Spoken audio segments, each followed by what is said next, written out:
Je voulais conclure sur un point concret, humain, sociétal, voire même sportif, avec les projections selon le modèle déterministe européen des cumuls de précipitations neigeuses sur 240 heures, c'est-à-dire aussi jusqu'au mercredi 4 février.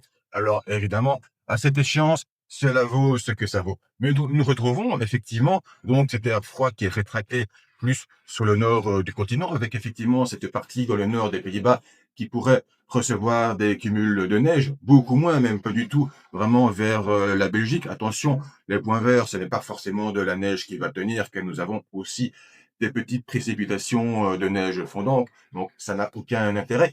Mais ce qui m'intéresse le plus, évidemment, dans cette simulation, eh bien, c'est les cumuls de précipitations neigeuses sur la trajectoire du courant de jet. Donc, tous les massifs de l'Espagne, même du Portugal, les Pyrénées, le massif central, les Alpes françaises et surtout italiennes.